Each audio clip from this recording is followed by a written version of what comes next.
Whom the Gods Fear, by J. Wdowski. 14. Mr. Yeager on the bridge, announced First Officer Matanzama. All the bridge crew, except for Captain Ruble, stood at attention. Please, ladies and gentlemen. Glenn gestured for them all to be seated. Captain Ruble, I am sorry, I have not been available for the last few days. No problem, Mr. Yeager. We have had everything well under control without you. Commander Granite interrupted. I for one am glad to see you up and around again, Mr. Yeager. Granite shook Glenn's hand. So if you all bring me up to speed, requested Glenn as he took a few steps further onto the bridge with Landru and Hogan closely behind him. We seem to have underestimated the capabilities of the Xingni sublight engines. Those 3 Xingni warships have already reached the area of space where we first entered their system. They have scanned the area and are now en route towards us, reported Commander Granite, with a disapproving glance from Captain Ruble. Towards us. Glenn responded. Aye, towards us. Ruble repeated. It seems that the Xingni sublight engine technology is superior to our own. They for some reason can accelerate their ships at much greater speed than ours. They are only 2 days from our position, not 4, as we thought they would be once they reached our former location. And they clearly arrived there in only 1 week, not 2, as we first thought, added Glenn. Aye, Mr. Yeager, answered Captain Ruble. Glenn turned to Granite. Isn't our fleet due to arrive next week? They were, but now they have postponed their arrival another 2 weeks. As you predicted, they have run into construction delays and will not be ready as soon as they thought they would be. They informed us yesterday they will need at least an additional week to have the new battle fleet combat ready.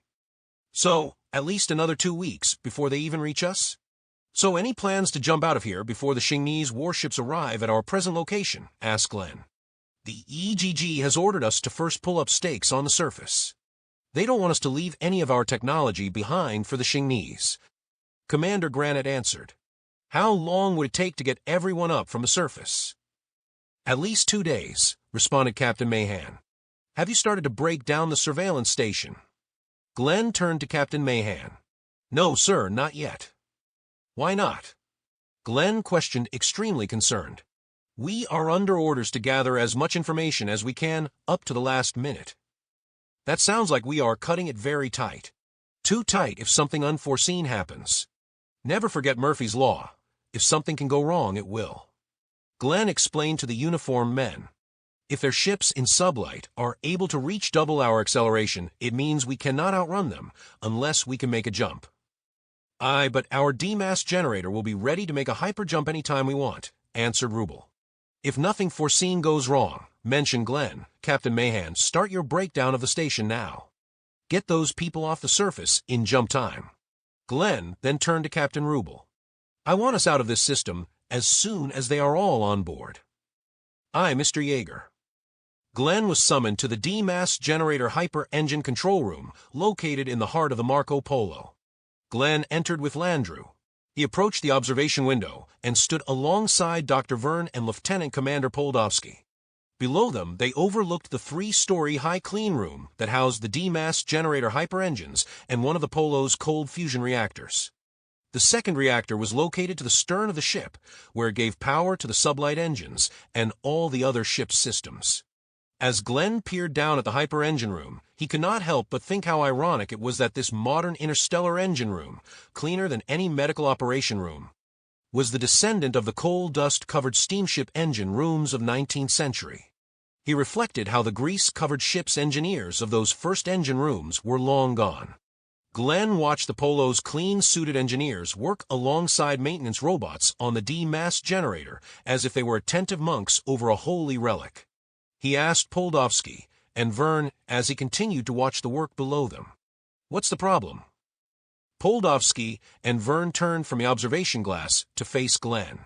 We have run into a little snag, explained Dr. Verne. What little snag? The repellent shield doesn't work. Glenn turned from a glass and looked at the 2 men. Not a problem. I don't plan for us to stay here long enough to need it. We are jumping out of here as soon as the surveillance station is cleared of all personnel. The repelling shield is all set up. It should work, answered Lieutenant Commander Wdowski. Yes, it should work perfectly, confirmed Dr. Verne. The shield is not the problem. Then what is? Asked Glenn. We had to shut down and disassemble the D-mass generator completely to make the adjustments for the new shield, answered Lieutenant Commander Wdowski.